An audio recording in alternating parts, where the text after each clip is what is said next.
Hi everyone, welcome to Casual Watch Talk Sunday Social. Sorry, we were 2 minutes late. We've had panel members dropping like flies today. We had quite a few, but it's Colby and I are holding down the fort. We'll see who else joins. But well, I don't need to work out who's in the hot seat, do I? Now it's just you and I, Colby. So what are you wearing? Well, I have today my Christopher Ward. Do it. I don't know if you've ever heard of them, Sam, but they're a British brand. My camera's not picking it up too well. This is their C63 SH21 Snow Leopard. So this is their the 150 pieces that they released a few, I think last year. So really love this watch. Have it on a Christopher Ward strap too, which they actually make really, really nice straps. They do, yeah. I've had an aftermarket rubber strap I bought from them, and then I bought one of the recycled ocean plastic straps, which they've mysteriously disappeared from their lineup. So I'm actually interviewing, or I have interviewed Will. I've had a prototype of one of their watches, and I've interviewed Will. So we're going to release that next week when this new watch is being released. So guys, subscribe if you're not already subscribed. Hit the bell notification. Okay, I am wearing my my Seiko again, my Seiko Quartz, but I'm wearing it on a Frog Squad strap or nylon. It's not a NATO. It's not too far off a Zulu, but it's Luke from Frog Squad Australia's take on nylon straps. So check out his website. He's got a whole host. He sent me some in for review, which I'm looking forward to reviewing. I'm going to take some to Dallas with me as well. So he started off hand making them himself. I think he maybe still does do that, but yeah, started making straps, and now it's flourished into a little business for him, which is pretty cool. Okay, well, let's see who's joined. Eric, thank you very much for joining us. Good to see you. Thank you for being a channel member. Robert, thank you. Kevin, good afternoon. Thanks for joining. Robert, thank you.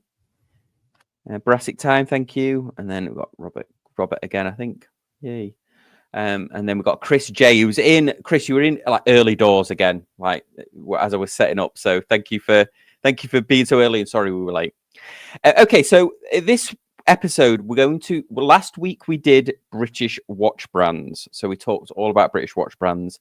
This week we're giving some love to some of the many, and even surprised us, didn't it, when we were doing this, how many they actually are US brands.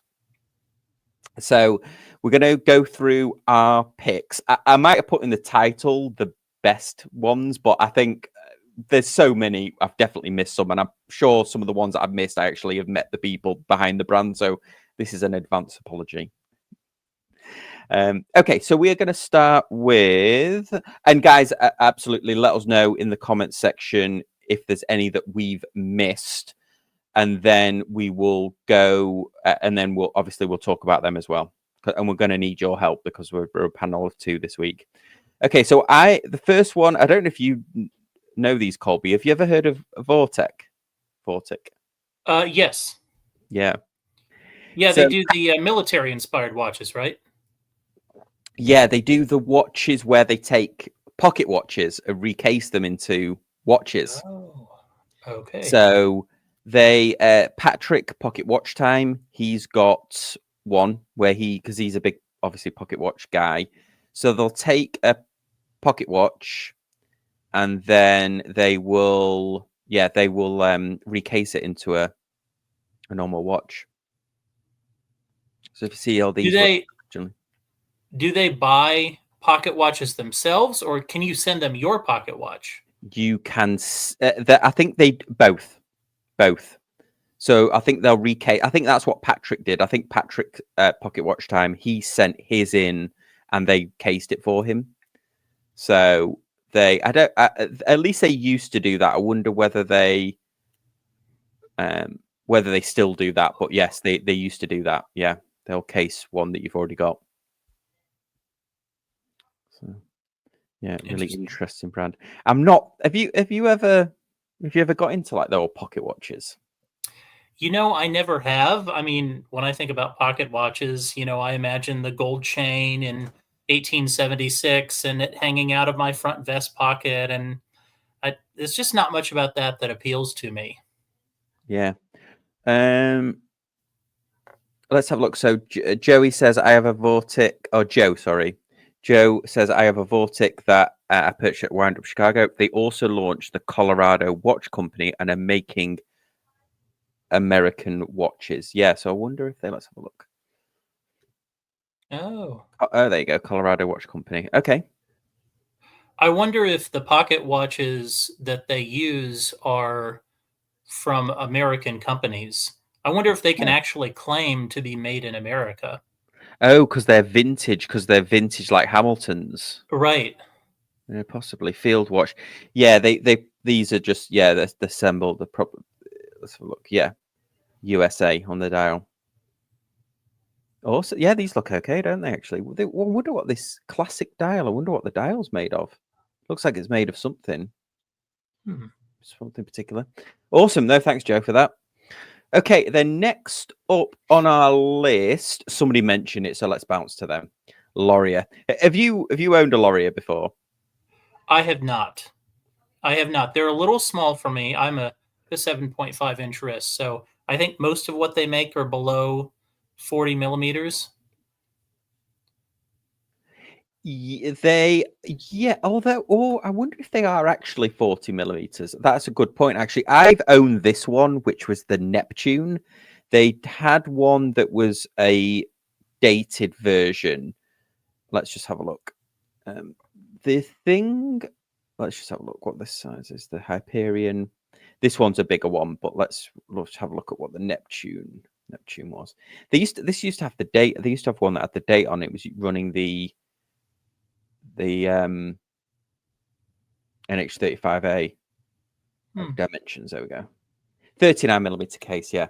It's got quite a good look though.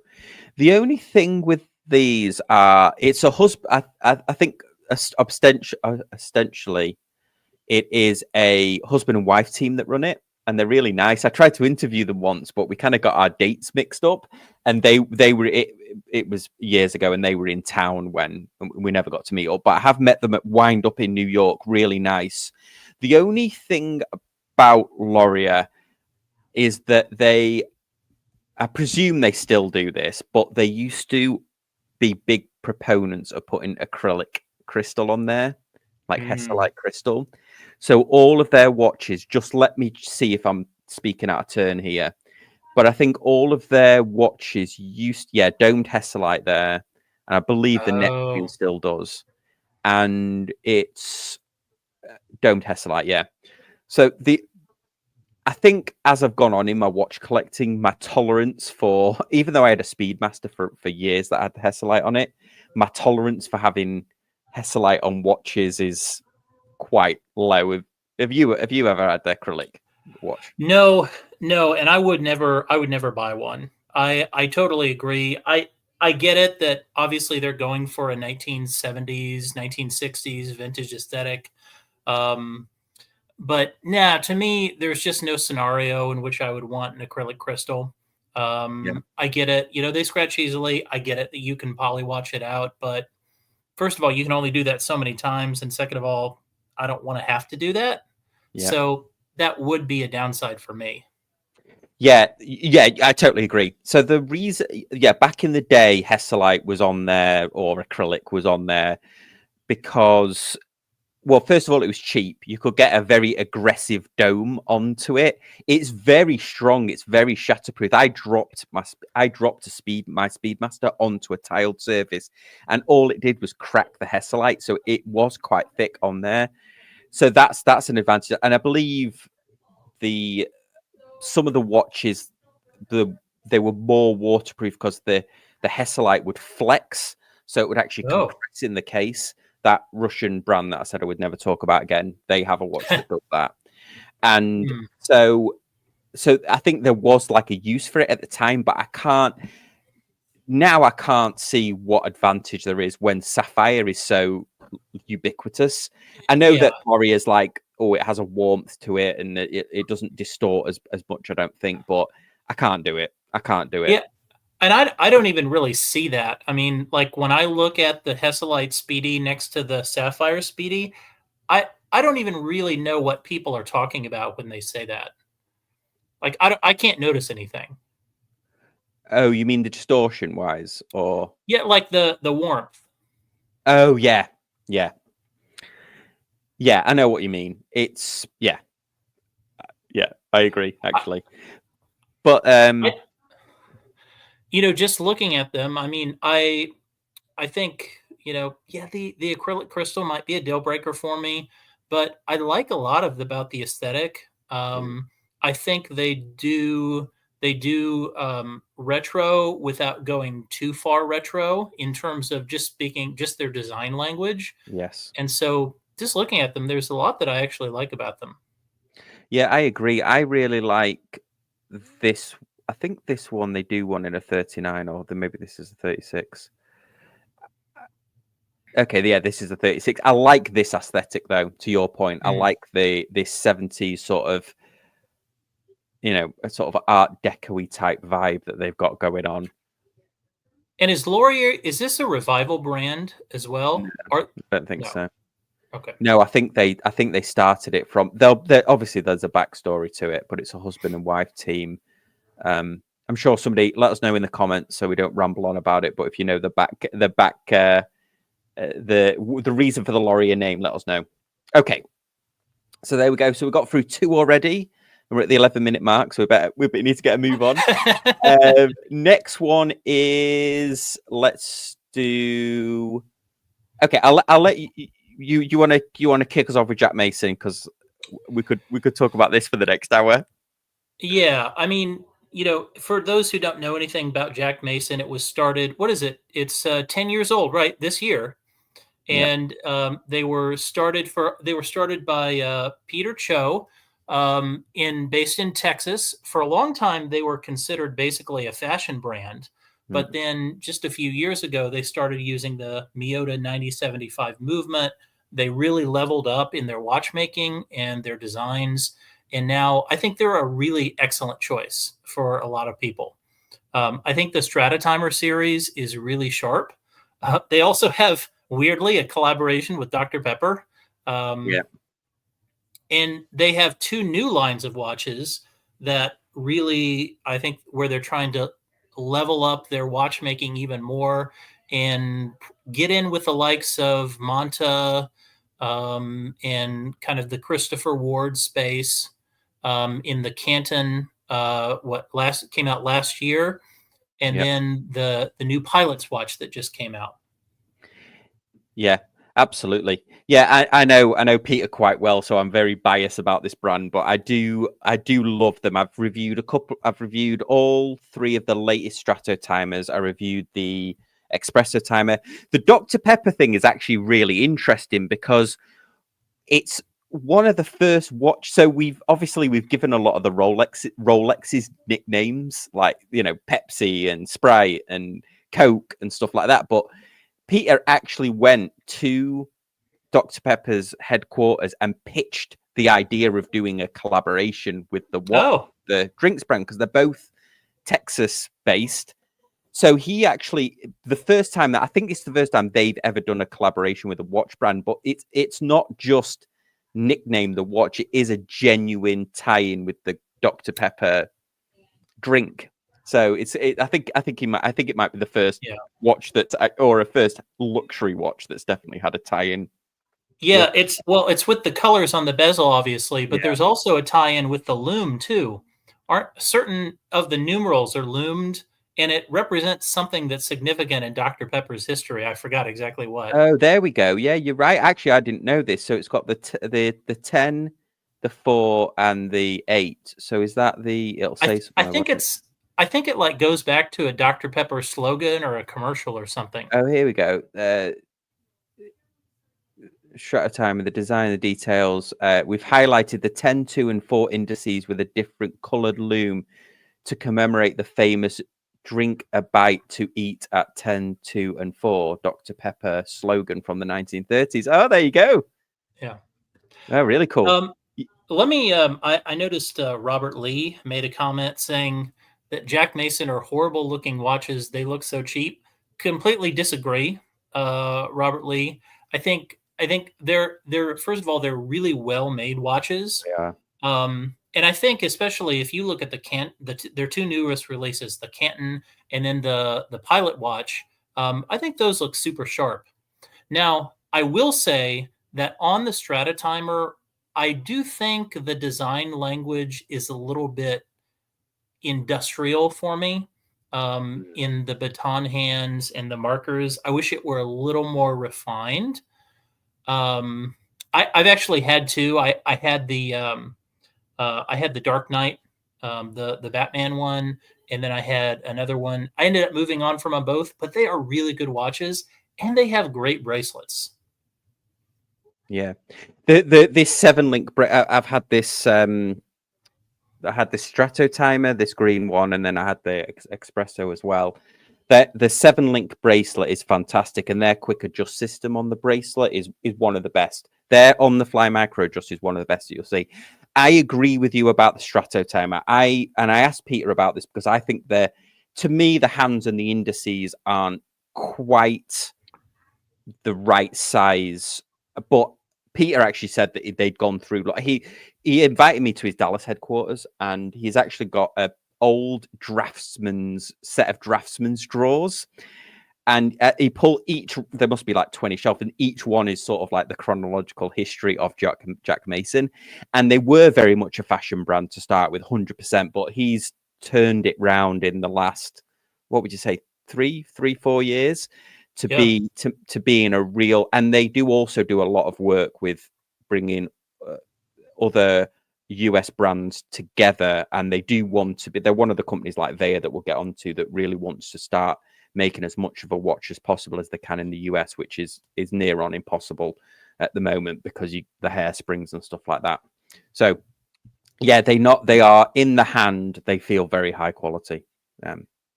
Awesome, yep. Cool. That's Jack Mason. Next up is let's do Veya. So Veya, again, I've actually got two here ready to review. I think I was one of the first back in the day, one of the first reviewers I think to start reviewing Veya watches. So again, I'm totally biased against this brand. I do love what they do. But have you owned any Veya watches? I haven't. No, I don't have any experience with them. I've looked through the website, but that's it. Yeah, so Veya, just in a snapshot, Veya was set up by Ryan and Reagan, and they were two surfers, and they originally started it off as they made a field watch, but they wanted to make one that was could withstand like the rigors of outdoor use. So they were one of I don't know of another brand that specifically calls this out, but at the time when they first started out, they're very much were about the waterproof of the watch, how waterproof it was. So they would actually guarantee the waterproof of how waterproof the watch was. They since evolved from the field watches into doing dive watches. They've got this very distinctive looking R1 racer watch, which looks fantastic in person. And then the ones that I've got in for review now is this D4 Meridian Solar, and then one of their field watches. What they use is a combination of movements. So they have watches that, because they want to make sure that the watches are as accessible to as many people as possible. Initially, it might look confusing on the website. So here we've got, see, a 40 millimeter, two 40 millimeter watches that are identical, but one is quartz. And sometimes they'll have like quartz mechanical. Sometimes they'll have like US assembled, where I think it's a plant in Arizona that does it. And then sometimes they'll have ones where they have them assembled overseas, I'm guessing China. So they have a blend of price points. And for most of the models, you get to choose, hey, I want this in solar. Oh, I want this in mechanical. Oh, I want this in... they use this AmeriQuartz movement as well, which I think is an actual... excuse me, is an American-made quartz movement. So, they kind of get in there with the quartz movement. So if you see this where it says AmeriQuartz here, So this is probably the most one of the most integrated brands that is moving step closer and closer and closer to getting a fully US made watch. But you see here, American assembled. And then I think there's actually a description here where it talks about there's certainly a lot of detail on their website about this AmeriQuartz movement. But yeah, really fascinating brand. And the other great thing about them is that the price point is very, very accessible. So look, 240 millimeter American made AmeriQuartz watch. The other thing as well, which I'm just going off on a tangent here about them, is they make a Dirty Dozen inspired watch, but in like a grown-up size. So they make it in a 40, they make a 36 and a 40 millimeter version as well. So like a lot of people have stayed faithful to that Dirty Dozen and they stick with only 36 or like smaller ones. Whereas they have got both mechanical and quartz in a 40 millimeter version. So I really like that. I think that's really smart. I think probably for them, it's a headache because obviously they have so many different configurations is more work, more inventory. But I think as a consumer, I like being able to say, hey, I like this watch, but I don't want this cheap mechanical movement. I'd rather have a quartz movement.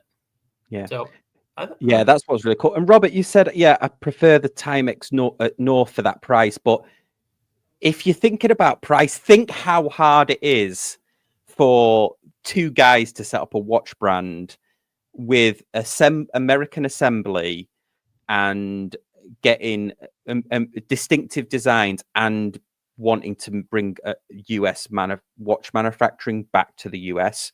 That is worth, I would think, more than. I mean, Timex make great watches, but they're just knocking them out. They're mass producing them. They've got economies of scale. It's actually more impressive when a smaller brand can stick to that price point than a larger brand. So I would definitely, Timex make a good watch, but I would definitely check out Veya. So that's my little soapbox there.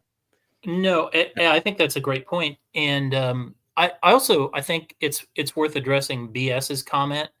American independent, but aren't all these mostly just Chinese watches? Well, most Swiss brands are Chinese watches too, for one, and English brands and a lot of different brands. But I think part of it is, the reality is America doesn't have the infrastructure to make every component in America. I mean, with what is it? Maybe 2 or 3 exceptions, Roland G. Murphy, J.N. Shapiro. I think those are really the only ones I know of who are really making everything in-house. Yeah, and the other thing as well, to BS's comment here, is you wouldn't buy it if you had to pay for it to be completely made in America, because the economy, the case manufacturing, stuff like that, America actually, the reason that Studio Underdog can make watches at the price that they can is because that machinery and stuff like that came from like Switzerland and came from America during the quartz crisis when they were decimated by by Seiko and basically quartz watches. All of that machinery went to China. So arguably a Chinese made watch is, could have been made on those original machines that were made in Switzerland and in America. But yeah, you wouldn't, because we're going to show you one now, which is, we'll go on to Weiss watches now, where he does a lot, and RGM that you're talking about, they do a lot of the machining in the US, but the price, the watches are, the price reflects it. So when you're trying to get a foothold like Veya is, and you're wanting people to adopt the brand, and then you're seeing your goals, that's when you do have to buy parts from China. And like you say, the Swiss, to your point as well, Colby, the Swiss do it as well.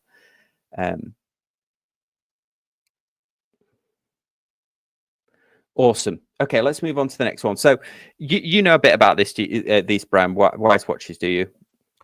No. Okay. I've heard their name. Yeah, so Weiss watches, Nashville, set up by Cameron Weiss, and he used to do a podcast he used to do a watch podcast with a guy from, I forget the name. Somebody help me out in the comments. Forget the name of the guy, but there was a very famous, I presume he is, car reviewer, and they both set up like a podcast. But I think as we found with our podcast, I mean, there's a new episode out this week. Audio podcast is quite hard to kind of get the stars to align. But Cameron Weiss is making watches. I think you can get watches where he makes he assembles a lot of the components and he machines a lot of things in the US, and then he makes watches that also contain components that he's also sourced from around the world as well. But I think this is one of the brands that is the closest to being sort of, he's got his own machine workshop and stuff like that, so he's actually doing a lot of work himself, enhancing. And then they're not that expensive either. I mean, not for him doing stuff himself. Yeah. So I've tried to get him on the show, and obviously, if he's listening to this, I would love to get him on. But yeah, fascinating story. I have actually seen one of these in the wild. I actually asked the person about it, and they didn't. They just liked it. What movements are they using, and how much are they making? How much parts are they making? Let's have a look. I don't.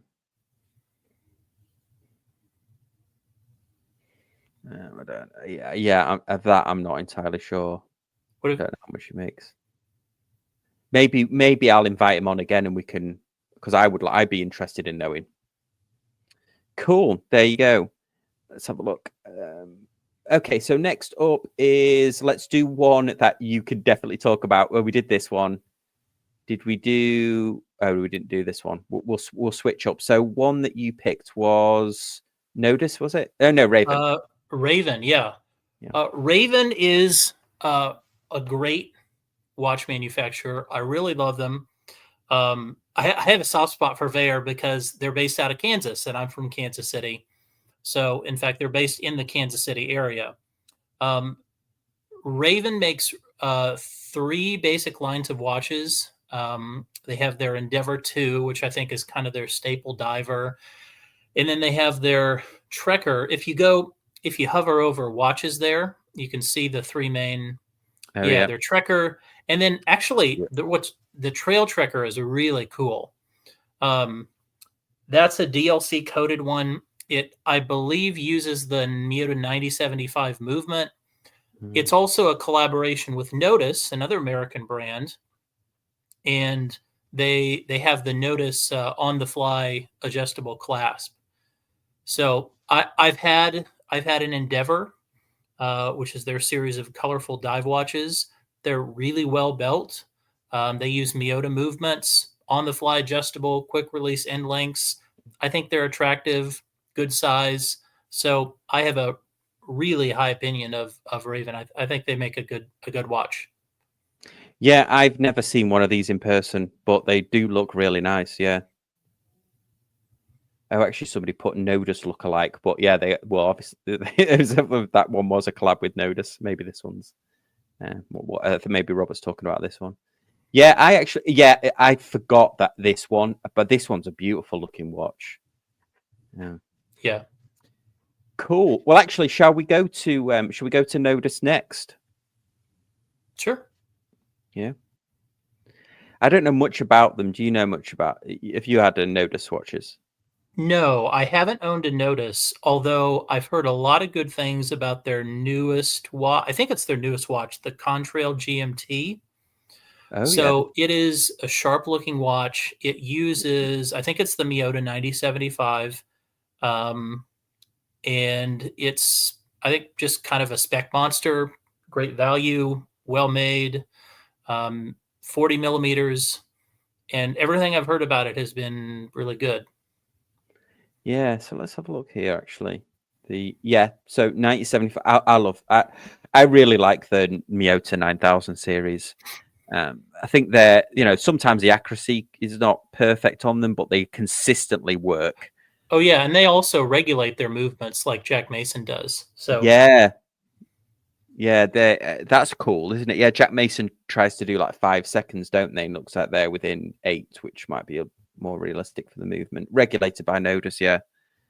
Yeah, because that's something that most brands don't do, isn't it? Especially Seiko don't do it.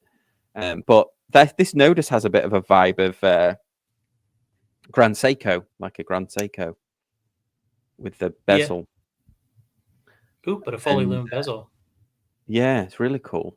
And then what else have they got? This one is familiar. This one I've not seen, but I know this one. I think this was a popular one. Sold it. And then yeah, I really like that. I really like this one. It's really smart looking. Yeah, that's sharp. I would probably buy that. Yeah, because it really looks. They've PVD coated it to make it look like titanium, haven't they? Which I think is. I've just reviewed a watch, a Sega Designs that they've done that and look pretty cool. Awesome. Okay, so Robert's saying Raven's older stuff was great. The owner got lazy and the tolerances were always off. Interesting.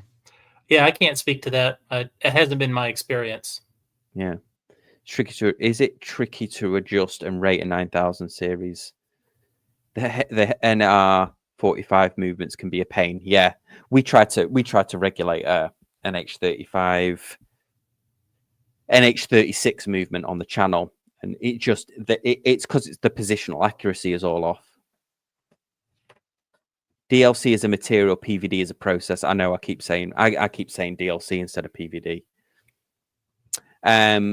Also, I even say it in reviews as well, which is naughty. Okay, so next one up is have you ever seen these Vero? I've heard of them, but haven't had one. Yeah, so Vero from Portland. I reviewed what did I review? Let's have a look. I reviewed one of these.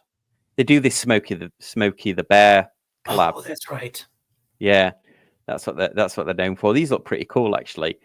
They are. Which one did I review? I reviewed. Oh, I wonder if they discontinued it. Maybe it was this one. Maybe I reviewed. Oh no, I reviewed this one. This blue one.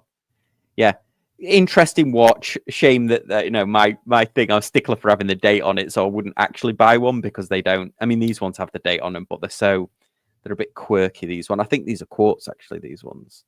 But yeah, those kind of look like swatches. Kinetic movement. Oh, kinetic. Huh. Yeah. Interesting though. They got quite a distinctive look to them. So I think they're going for sort of like a G-Shocky type vibe. Yeah, I do actually like the look of these.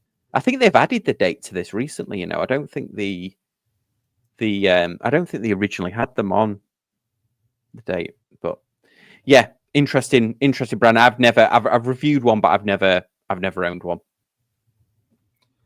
Yeah, the Smoky watch. I think the Smoky watch is really cool, though. Like I've seen that in person, and I think that's just a cool kind of hip collaboration. So I'm all for that. Yeah. It is quite an interesting thing, isn't it? I forgot where I've seen like in Disney they've got T-shirts and stuff. Smokey's. Smokey the Bear. Does it say only you can prevent forest fires on the back? It does say only you on it, yeah. Oh, on the back. No, it says only you on the front. Oh man. Boy, that's fun. Go for it. Let's see. If it's too hot to touch, it's too hot to leave. Oh yes. Oh, only great advice from Smokey. Yeah, there you go. Vero watch. There you go. Put that on your list.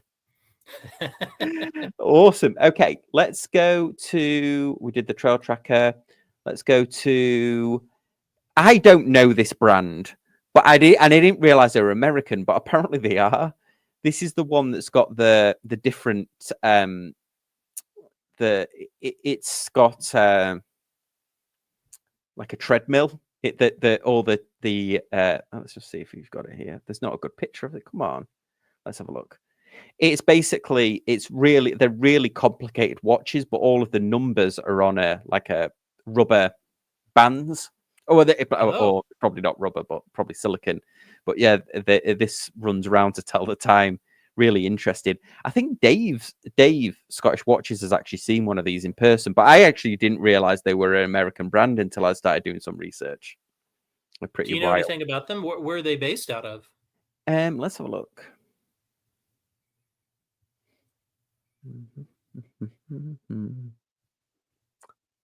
Manufactured it, wholly developed and manufactured it in the US, therefore capturing unique. It doesn't say. Yeah, it does just as American, does it? Devon Watchworks. Oh, it's got Lucasfilm there. They must have done a collaboration. And they were nominated for the Grand Prix de Horologie. Yeah. Do you see that? Okay, so actually they are. It's a battery powered watch. Interesting. Or one of them is.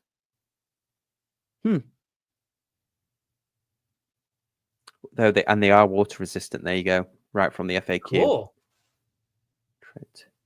But that's interesting, isn't it? Because they're what? Oh, there's I don't know if I'd buy one, but that looks pretty cool. I think. Look, a little bit of an RM vibe. A little bit of an RM vibe for sure. I'd imagine that's what an ankle tag would look like. Riskful Ignorance is saying, I believe it's a California-based brand. Cool, thank you. Yeah. Okay. Oh yeah, and Junior's saying he likes that.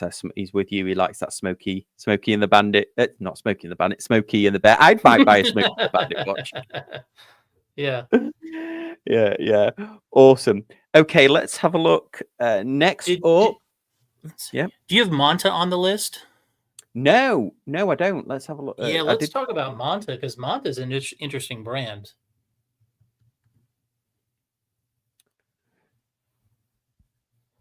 This is another one that I don't think I knew was American, actually. Oh yeah, they're based in St. Louis. Another hometown practically watch for me. Yeah, this is one of the ones where early on when I was YouTubing, I actually asked them if I could borrow a watch, and they said no because I was too small.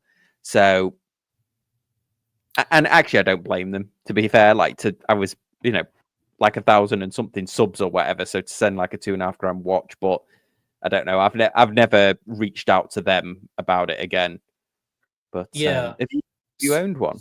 Yes, I've owned the SkyQuest, and it's actually not listed on the website now. But it's the white. It's this limited edition white dial version of the SkyQuest GMT. Okay. The Manta watches have fantastic build quality. I mean, they are some of the best micro brand build quality that I've experienced. Interesting. Yeah, they have great bracelets in particular. So, like on that bracelet, the each link is individually articulated. For example, in the center as well. So it's like a three. Yes. It's like a 3-piece link. Yeah, it's like a true 3-link bracelet. Oh wow! They also have a really great on-the-fly adjustment clasp, and everything. The fit and finish is just top quality. What I don't like about Manta is they're just too homage-y for me. Most of the things they make are homage to a certain brand that starts with an R. And yeah, I just kind of got disenchanted with that a couple of years ago, and I let my SkyQuest go. But for what it was a really fantastic watch. Although I also couldn't help thinking, well, I could get almost as good and a homage watch if I got an AliExpress watch. Interesting. Yeah. I've never been drawn to them because I don't know whether maybe it is because they're a little bit homage-y, maybe. I mean, the hands are, I don't know. I'm very much like a hands person. I don't know whether the hands necessarily suit for my taste, I should say. Probably going to get upset people, aren't we? The other thing about Manta is I have gotten the sense from them more than one time that they are very much, depending on how you look at them, either full of themselves or determined to maintain a brand image at a certain level. Their watches never go on sale, for example, and they're high priced for what I think they're competing against. I mean, they're in Christopher Ward, Longines territory. And so I don't know what their sales are, but I always thought they were a little bit uppity. Yeah. And So I think that, go ahead. Yeah. No. We've rattled somebody's cage here. Robert Lee saying, "Homage, what are these guys talking about? What are you talking about?" No, he's actually saying they are the Rolex of micro brands, and some believe they are beating Tudor and Longines. Oh, okay. Yeah, I don't know. I mean, I don't hear. I mean, I'm in a lot of watch chats, like, you know, watch groups, watch chats, and like Watch Crunch. I'm on regularly. I don't hear anybody talking about Monta.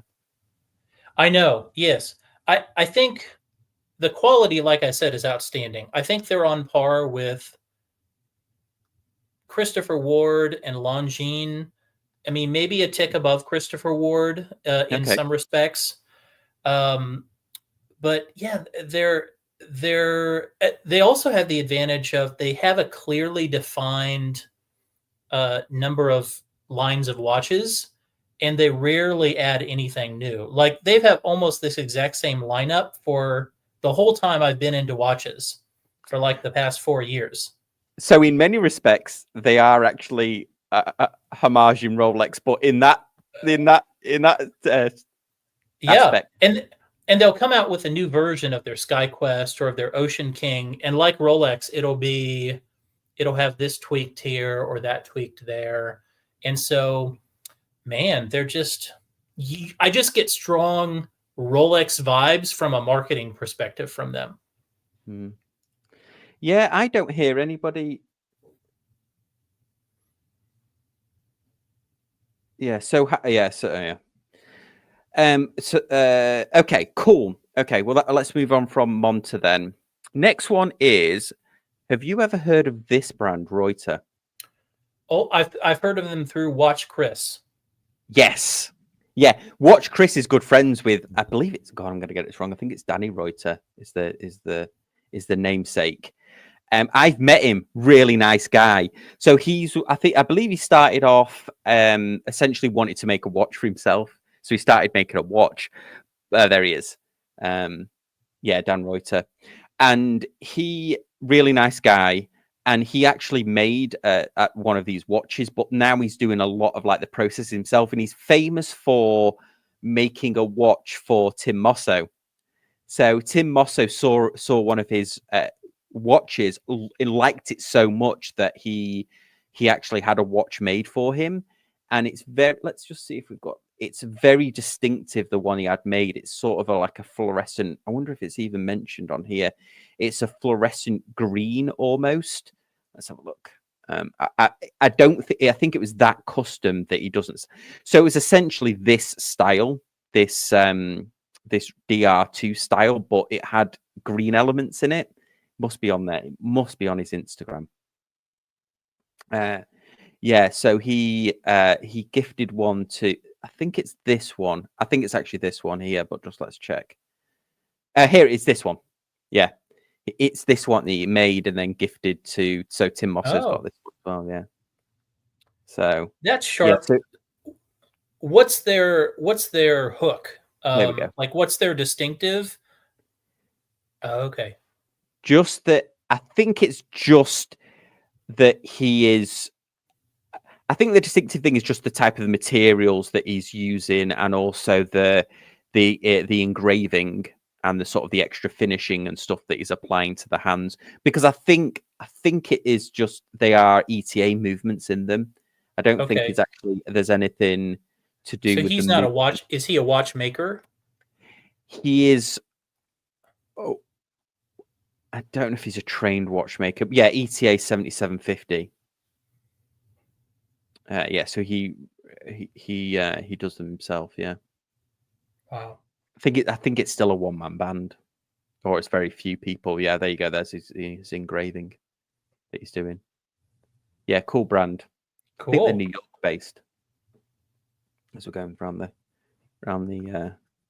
clock. Yeah, I think he's based in New York. I think that's actually why Watch Chris knows him really well. Okay, next up is I don't know much about this brand. Do you know much about them, Oak and Oscar? No, they. I think kind of early on in my journey, maybe 2 or 3 years ago, I looked them up, and I think they only make watches well under 40, or almost all of their watches are well under 40. So if a watch brand does that, they're basically dead to me because I have a 7.5 inch wrist. So I just wrote them off, and I really haven't checked back in since. Yeah, I think the name. Somebody correct me in the thing, but I think the name is from. I think his dog is called Oscar, and he drinks whiskey. So I think it's like Oak Barrel and Oscar. I think is where the name comes from. I have seen a few in person. I do like the look of them, but like you said, well, first of all, they don't have the date on, so that's a big thing. But they're just Oh, that one not does. quite the aesthetic for me. But I do like this monochromatic color schemes that they go for. Yeah, they're But a this, little slim, a little delicate in their aesthetic, kind of.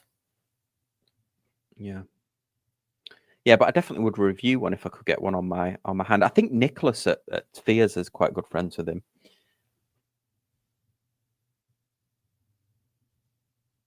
Yeah, okay, so there you go. So Wristful Ignorance says Dan Reuter hand decorates all the movements and dials. Yeah, that's really cool.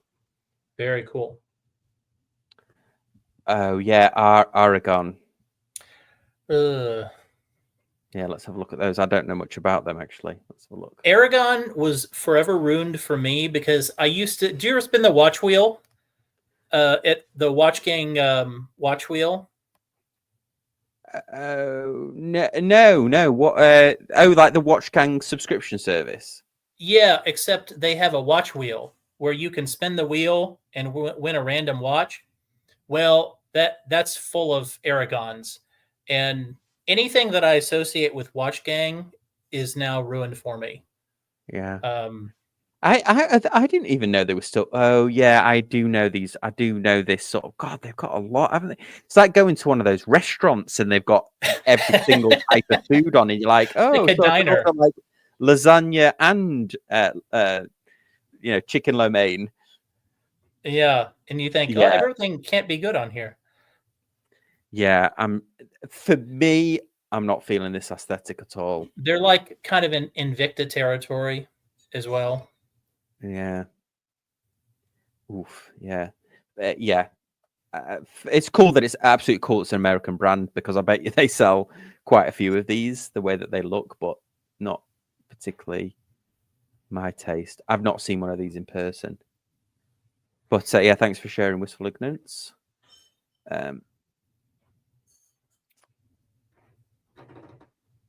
Okay, let's have a look. Next up on the list. Oh, do you know this brand, Zal Baltimore? Yes. Yeah, I've had one. Oh, cool. Yeah. What did you think? I liked it. I had the Bolt Pilot Recon, and it was just the 3-hander with a date. It was titanium, had a good bracelet. Ultimately, though, I sold it off because it had a really horrible rotor wobble.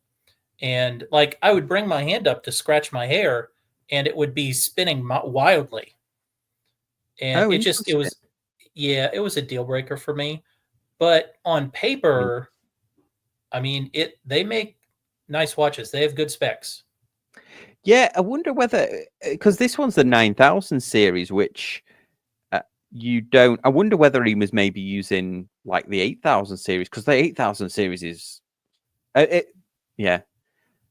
This Torsk Diver was one of his first big hits, wasn't it? Alan is a great guy. Like he's actually come on the show before. He came on the audio podcast before. I need to get him back on. But I don't think he'd.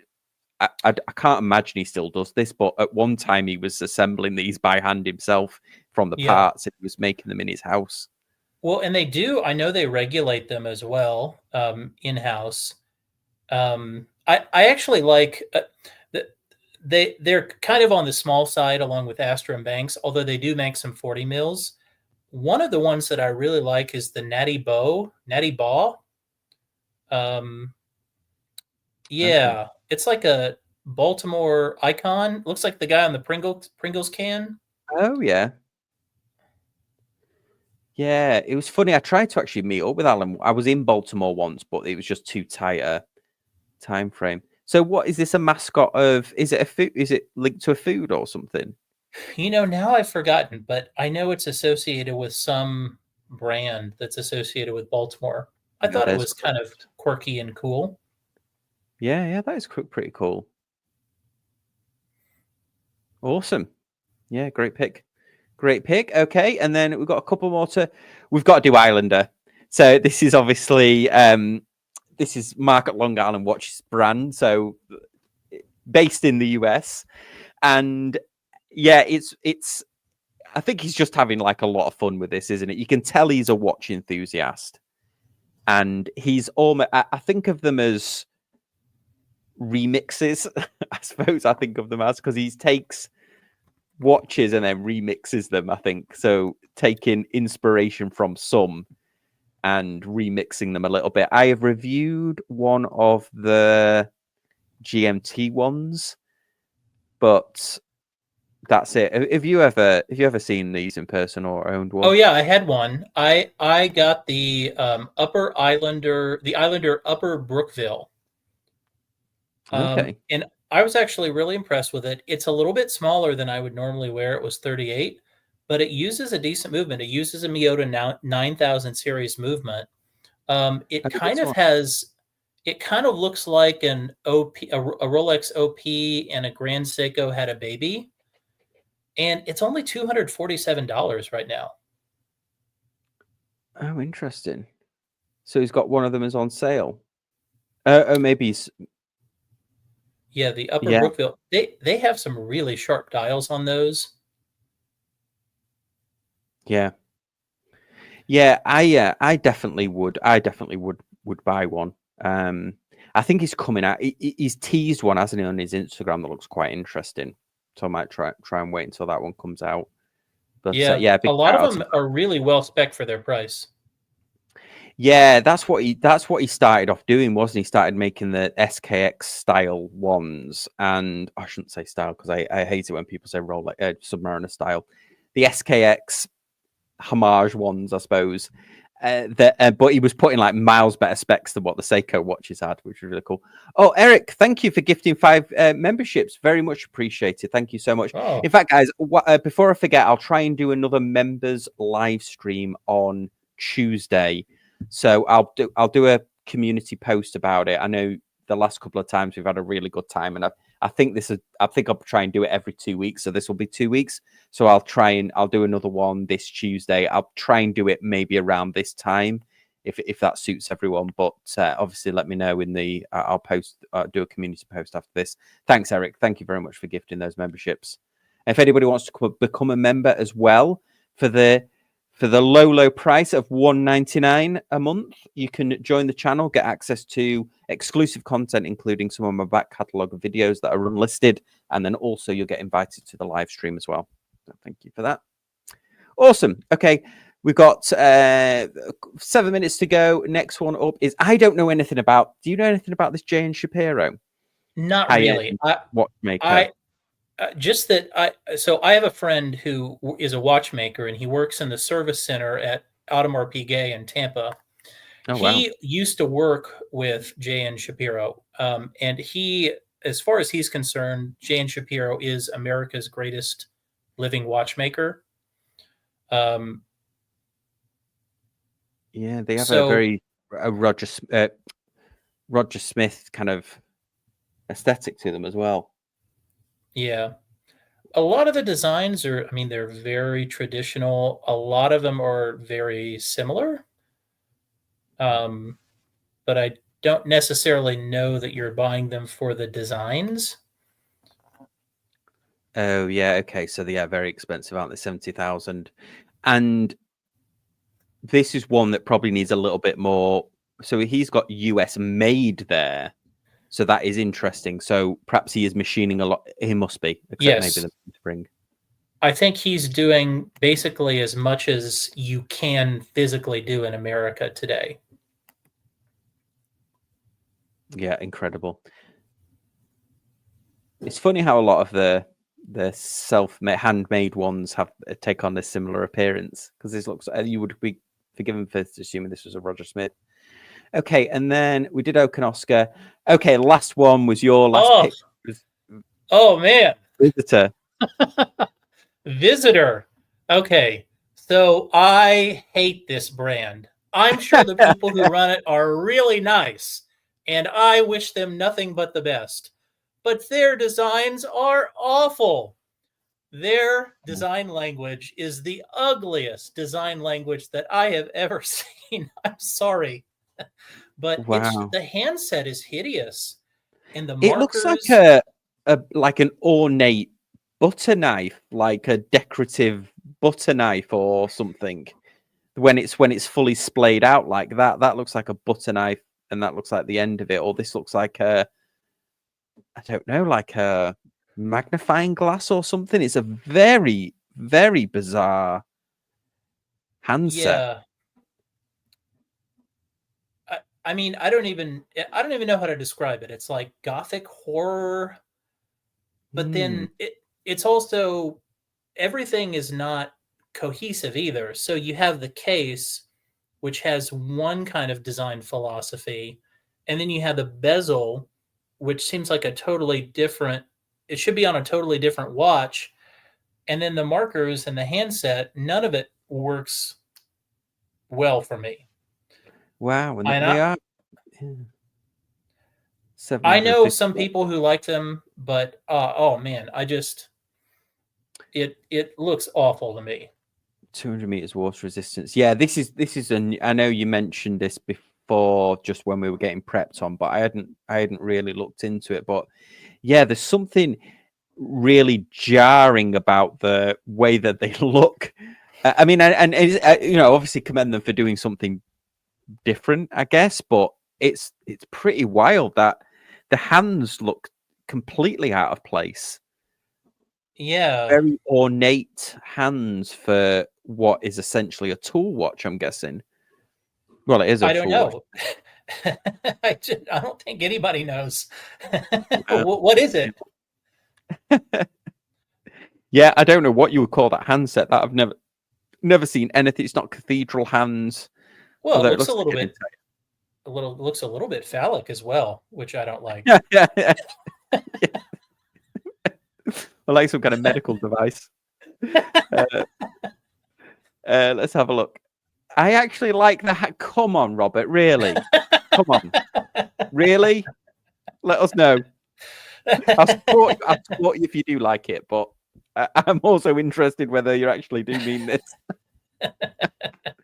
Because what do you like about the handset is something that is interesting, because the minute hand is like totally out of place with the indices. It doesn't, there's no cohesive design to it. And then the hour hand looks very odd. Very, very odd. Yeah, the minute hand needs a counterweight on it. Yeah, it does need a counterweight on it. Yeah, it does. It looks like it might fall off. And then the hour markers, they look like they're from a Seiko Monster. Yes, yeah. Except And then the just name, randomly it has 3 circles. Then the name is very odd as well, isn't it? Visitor. Yeah, very odd. Like I said, I wish them nothing but the best. I hope that they become the next Rolex, but I won't be helping them do that. Yeah, yeah. Robert, I'll support you if you like the handset, but I am interested to know if you do really like it. Visitor, yes, could be alien. It could be alien designed. That's the most credible explanation that I've heard yet. Yeah, absolutely. Awesome. Okay, well, guys, thank you so much for supporting us with all of the great comments. Okay, Robert. Okay, well, we'll support you in that, Robert. If you like the hands, we'll support you there. Way to go, Robert. You be you. Yeah, exactly. We are wear what you like, but we'll support you on that one. We don't personally like it, but we'll support you. Thank you. Thanks everyone for being so active in the comments, supporting just Colby and I on our skeleton shift, the skeleton crew. And we will, yes, Fun Crew, we will support your decisions, Robert. We will. Thank you. Thanks all the channel members that commented. Thank you, Eric, for gifting those channel memberships. Colby, thank you for joining me. Thank you for keeping us going with all your great comments. And we'll see you next week on Casual Watch Talk Sunday Social. See ya. Bye.